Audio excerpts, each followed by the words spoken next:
नमस्कार दोस्तों, एक ऐसे देश में जहां ज्यादातर बॉलीवुड सेलिब्रिटीज सत्ता और पैसे के गुलाम बने फिरते हैं, वहां बहुत कम स्टार्स ऐसे होते हैं जो ना सिर्फ सिस्टम के खिलाफ खड़े होने की हिम्मत रखते हैं बल्कि उसके खिलाफ बगावत करना चुनते हैं। आप में इतनी कड़वाहट क्यों है? आप में इतनी बिटरनेस क्यों है? Because I'm a rebel, I'm a fighter. Jubin Garg उन्हीं कुछ बागियों में से एक थे। आसाम में दोस्तों 19 सितंबर 2025 का दिन हमेशा के लिए इतिहास में दर्ज हो गया है। उस दिन समुद्र की लहरों ने सिर्फ एक इंसान को ही नहीं बल्कि एक पूरी पीढ़ी की आवाज को अपने अंदर समा लिया। जुबीन गर्ग का नाम हर गली नुक्कड़, हर त्योहार, हर दिल की धड़कन में बसा था। जैसे ही जुबीन गर्ग की मौत की खबर आई, पूरा आसाम थम गया। कॉलेज स्टूडेंट से लेकर सिक्योरिटी में तैनात पुलिसमैन, सोशल मीडिया इन्फ्लुएंसर से लेकर ऑफिस जाने वाले लोग, कोई भी अपने आंसुओं को रोक नहीं पाया। Zubeen Da voiced our love and heartbreaks, but he also voiced our desperation and frustration at a failing system in society. Offices बंद हो गए, सरकार को 3 दिन की ऑफिशियल मोर्निंग अनाउंस करनी पड़ी और जब जुबीन की बॉडी आसाम पहुंची तो इसकी एक झलक पाने के लिए लाखों लोग सड़कों पर आ गए। Tears in their eyes, grieving the loss of soul of Assam. Everyone felt the absence of the superstar and the voice of a generation. और फिर 23 सितंबर को इनके अंतिम संस्कार में भारत के इतिहास में रिकॉर्ड ब्रेकिंग भीड़ देखने को मिली। इतनी संख्या में लोग आए थे, किसी ने ये एक्सपेक्ट नहीं किया। अगर आप आसाम से नहीं हैं तो आपके मन में सवाल उठेगा, क्यों? आखिर एक सिंगर की मौत पर पूरा राज्य क्यों ठहर गया? इसका जवाब है दोस्तों, क्योंकि जुबीन सिर्फ एक सिंगर नहीं थे। ये बात है अर्ली 1990s की। जुबीन गर्ग ने एक ऐसे समय पर म्यूजिक की दुनिया में कदम रखा जब आसाम में एक अलग देश की मांग करने वाला संगठन अपनी पीक पर था। United Liberation Front of Assam, short form ULFA. Assamese लोगों की एक पूरी जनरेशन एक अलग देश की मांग के लिए हथियार उठा रही थी। उल्फा के खिलाफ आर्मी का ऑपरेशन बजरंग अभी खत्म ही हुआ था, जो अपने पीछे रिप्रेशन और एट्रोसिटीज की डरावनी कहानियां और आसाम के युवाओं में एक गहरी निराशा छोड़ गया था। चारों तरफ हिंसा का माहौल था और इसी माहौल में 1992 में जुबीन की पहली एल्बम अनामिका आती है।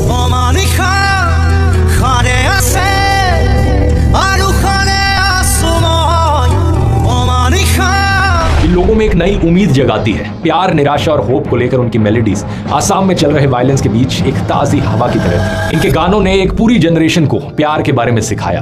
अनामिका आसाम की पहली रॉक एल्बम थी। ये एल्बम रिलीज होते ही इंस्टेंट हिट साबित हुई और जुबीन रातों रात एक स्टार बन गए। अगले कुछ सालों में जुबीन एक के बाद एक हिट देते गए और पूरी तरीके से आसाम के लोगों की इमेजिनेशन पर छा गए। खास तौर पर युवाओं में इनकी लोकप्रियता सबसे ज्यादा थी। जुबीन के गाने आसाम की वादियों, खेतों और चाय के बागानों में गूंजने लगे। हर मौके के लिए जुबीन का एक गाना था और इन गानों ने लोगों को निराशा के बावजूद अपनी जमीन और अपने कल्चर से प्यार करने की वजह दी। कहा जाता है कि 1990s में आसाम को जुबीन की जरूरत थी। उन्हें एक ऐसा सिंगर चाहिए था जो उनकी कॉन्ट्रडिक्शंस, उनकी इनसिक्योरिटी और उनके कल्चरल प्राइड को गानों के जरिए बयां कर सके।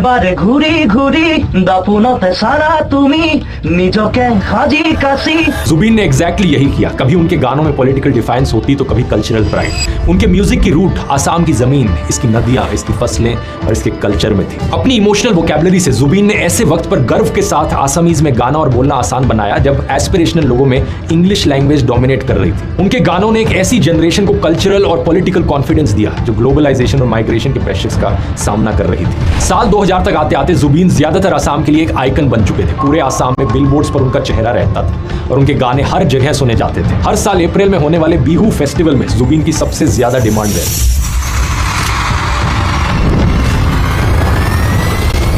इसी बीच जुबीन बॉलीवुड में काम करने के लिए मुंबई भी पहुंचे और 2006 में गैंगस्टर फिल्म के या अली गाने ने उन्हें देश भर में फेमस कर दिया। आसाम से बाहर ज्यादातर लोग उन्हें इसी गाने के लिए जानते हैं, लेकिन इसके अलावा भी उन्होंने क्रिश में दिल तू ही बता जैसे कई और हिट गाने भी दिए थे। लेकिन सबसे दिलचस्प बात यह है कि जब वो बॉलीवुड में अपने करियर में अपनी पीक पर थे, तभी उन्होंने मुंबई को छोड़ दिया और आसाम वापस आ गए। एक इंटरव्यू में उन्होंने कहा कि बॉलीवुड में बहुत एटीट्यूड है। जुबीन ने कहा कि आसाम में वो एक राजा की तरह है, राजा को कभी भी अपना किंगडम छोड़ना नहीं चाहिए। कुल मिलाकर इन्होंने 40 से ज्यादा भाषाओं में 38,000 से ज्यादा गाने रिकॉर्ड किए। आसामीज और हिंदी के अलावा यहाँ पर तेलुगु, तमिल, मलयालम, नेपाली, भोजपुरी, बंगाली और नॉर्थ ईस्ट की ऑलमोस्ट हर एक भाषा शामिल थी। ये 12 अलग अलग म्यूजिकल इंस्ट्रूमेंट्स भी प्ले कर सकते थे, लेकिन ट्रेजेडी ये है कि इतने टैलेंट के बावजूद, इतने सारे अलग अलग गाने रिकॉर्ड करने के बावजूद इन्हें बहुत कम पैसे मिलते थे। इनके मैनेजर सिद्धार्था शर्मा ने रिवील किया कि इनके 38,000 रिकॉर्डेड गानों के राइट्स प्रोडक्शन हाउसेज और म्यूजिक कंपनीज के पास थे और जुबीन को सिर्फ 1 टाइम रिकॉर्डिंग फीस मिली थी। म्यूजिक कंपनीज ने इन्हें बहुत एक्सप्लॉइट किया। अब यहाँ तक की कहानी सुनने के बाद आपके मन में सवाल जरूर आएगा कि पॉपुलर आर्टिस्ट तो पहले भी बहुत हुए हैं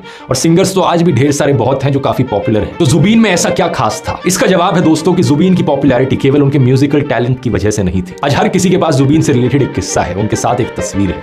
क्योंकि जुबीन लोगों के बीच लोगों के लिए जीते थे। ये कभी मजदूरों के साथ सड़क पर ही बैठ जाते और उनके साथ खाना खाने लगते, तो कभी सब्जी वालों और रिक्शा वालों की मदद करने लगते। ये हर मुसीबत में अपने लोगों के साथ खड़े हुए। अलग अलग सोशल कॉजेज के लिए इन्होंने खूब डोनेट किया और इन्होंने अपने जीवन में हजारों परिवारों की मदद करी। हर रोज लोग इनके स्टूडियो के बाहर और घर मदद की उम्मीद लिए आते और कभी उनको खाली हाथ वापस नहीं लौटना पड़ता। शादी, फ्यूनरल, मेडिकल ट्रीटमेंट, स्कूल या कॉलेज की फीस, जिसने जो मदद मांगी जुबीन ने उसकी मदद की। इसी तरह जब भी आसाम में बाढ़ आती तो जुबीन खुद लोगों की मदद के लिए उनके बीच पहुंच जाते, लोगों से कपड़े, मेडिसिन और फाइनेंशियल हेल्प इकट्ठा करके बाढ़ पीड़ितों को देते। ऐसे ही जब कोविड पैंडेमिक के दौरान हॉस्पिटल बेड्स की कमी होने लगी तो जुबीन ने गुवाहाटी में अपने 2 मंजिल के घर को कोविड केयर सेंटर में बदलने का ऑफर दे दिया। कई रिपोर्ट्स के अनुसार जुबीन ने 15 अंडर प्रिविलेज बच्चों को भी अडॉप्ट किया हुआ था। इनमें से एक बच्ची थी काजली। एक दिन जुबीन काम से वापस लौट रहे थे, तभी उन्होंने काजली को देखा। वो डोमेस्टिक हेल्प के तौर पर काम कर रही थी, जहां उसे लगातार अब्यूज किया जा रहा था। तो जुबीन से देखा नहीं गया और उन्होंने ना केवल काजली को रेस्क्यू किया बल्कि उसे अडॉप्ट करके कोर्ट में लीगल बैटल भी लड़ा और जीते। अंडर प्रिविलेज लोगों की मदद करने और हर मुसीबत के समय अपने लोगों के साथ खड़े होने के कारण जुबीन लोगों के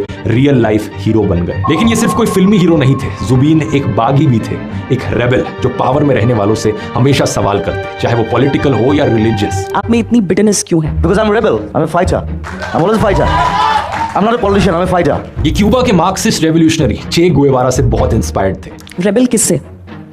I've learned it from Che Guevara. ये एक आजाद पंछी की तरह हमेशा वही बोलते थे जो इनके मन में होता था, किसी से नहीं डरते थे, किसी भी मिनिस्टर या पॉलिटिशियन का विरोध करने से पीछे नहीं हटते और उन्हें सीधा चैलेंज करते थे। उन्होंने पब्लिकली बोला था कि असम के सारे मिनिस्टर्स और लीडर्स करप्ट हैं, चाहे वो बीजेपी के हों या कांग्रेस के। अभी जो मिनिस्टर्स हैं, एमएलएस हैं, दे करप्टेड। वो बीजेपी हो, कांग्रेस हो, कुछ भी हो। और असम में ऐसा है, मतलब ऐसा एक कल्चरल मिनिस्टर बना देते हैं जिसको कोई मालूम ही नहीं है कल्चर के बारे में। जो एजुकेशन मिनिस्टर है उनको मालूम होना चाहिए कि क्या एजुकेशन क्या है, कैसे होना चाहिए। खुद को नास्तिक बताने वाले जुबीन का यह भी कहना था कि उनकी कोई जाति, कोई धर्म या कोई भगवान नहीं है, वो सिर्फ आजाद है। जन्म से रहे ब्राह्मण, जुबीन ओपनली कास्ट सिस्टम और सोशल डिस्क्रिमिनेशन के हमेशा खिलाफ बोलते थे। कहा जाता है कि जब ये 12th क्लास में थे तभी इन्होंने अपना जनेऊ उतार दिया था और इसे अपने मच्छरदानी में धागे की तरह इस्तेमाल करने लगे थे। इसी तरह मई 2018 में जब बॉलीवुड एक्टर गोविंदा ने गुवाहाटी में मां कामाख्या मंदिर में भैंस की बलि दी तो जुबीन ने इसका विरोध किया। उन्होंने कहा कि कोई भी देवी देवता जानवरों का खून नहीं मांगता, धर्म के नाम पर जानवरों की बलि रुकनी चाहिए। इन्होंने यह तक कहा कि अगर गोविंदा को मां कामाख्या देवी को खुश करना था तो उन्हें भैंस की नहीं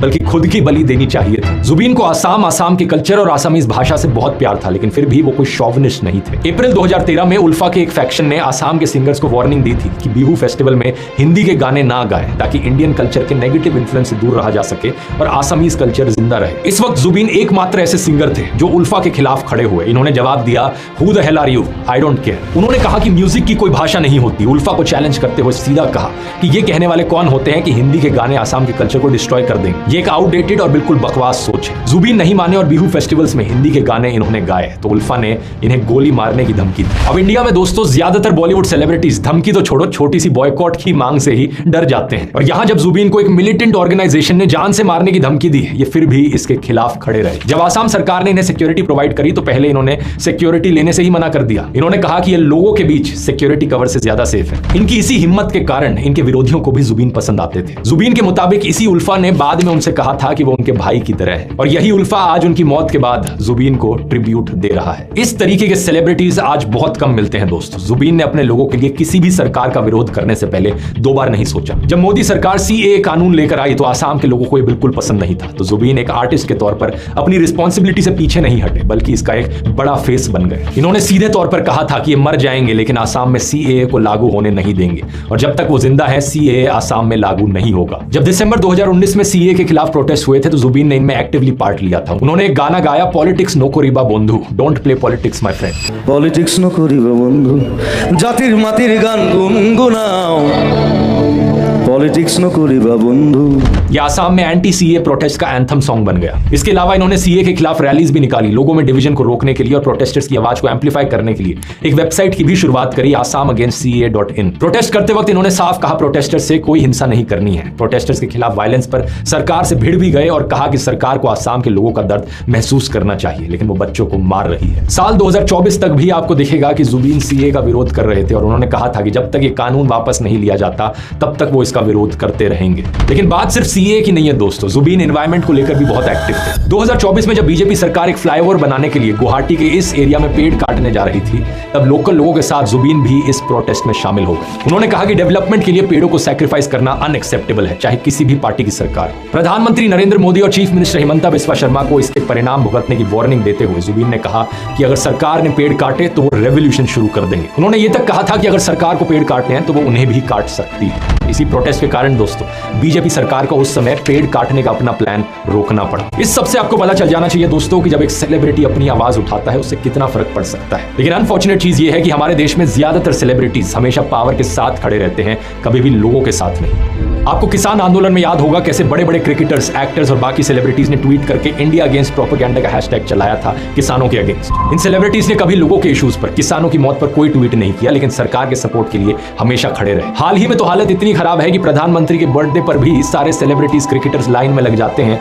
एक टूल किट की तरह उन्हें बर्थडे विश करने के लिए। श्री नरेंद्र मोदी जी, आपको आपके 75वें जन्मदिन पर बहुत शुभकामनाएं। आज आपका 75वां जन्मदिवस है, मैं आपको बधाई देना चाहता हूँ, शुभकामनाएं देना चाहता हूँ। Wishing you a very happy birthday. आपको 75वें जन्मदिन की हार्दिक बधाई और शुभकामनाएं। लेकिन कभी इन्हें स्टूडेंट्स प्रोटेस्ट पर बोलने के लिए बोल दो, E20 पेट्रोल पर बोलने के लिए बोल दो, लद्दाख प्रोटेस्ट पर बोलने के लिए बोल दो, इनका मुंह बिल्कुल चुप रहता है। जुबीन ऐसे नहीं थे। जुबीन उन गिने चुने सेलिब्रिटीज में से थे जो हमेशा लोगों के साथ खड़े रहे और किसी भी अथॉरिटी के आगे नहीं झुके। और यही कारण है दोस्तों कि आज जुबीन के लिए लाखों लोगों की भीड़ सड़कों पर उतर आई है, क्योंकि एक्चुअली में लोग उन्हें सही मायनों में रिस्पेक्ट करते हैं। लेकिन ये झुकने वाले सेलिब्रिटीज जो पैसे और पावर के लालच में कभी गुटखा प्रमोट करते हैं तो कभी सरकारी ट्रोल बन जाते हैं। इन्हें कुछ सालों बाद कौन ही याद रखेगा? क्या लोगों के दिलों में सही मायनों में रिस्पेक्ट रहेगी इनको लेकर? मैं उम्मीद करता हूं इस वीडियो से देश भर के celebrities, singers, musicians, film actors, इन सब की आंखें खुलेंगी। इस वीडियो को अपने फेवरेट सेलिब्रिटी के साथ जरूर शेयर कीजिए, उन्हें ट्विटर पर टैग करके या उनके इंस्टाग्राम में डीएम करके। तरह थे जुबीन, जहां पॉलिटिक्स ने लोगों को डिवाइड किया है, वहीं जुबीन ने आसाम को यूनाइट किया है। पिछले कुछ सालों में आसाम की राजनीति लोएस्ट पॉइंट पर पहुंच गई थी, चारों तरफ नफरत थी,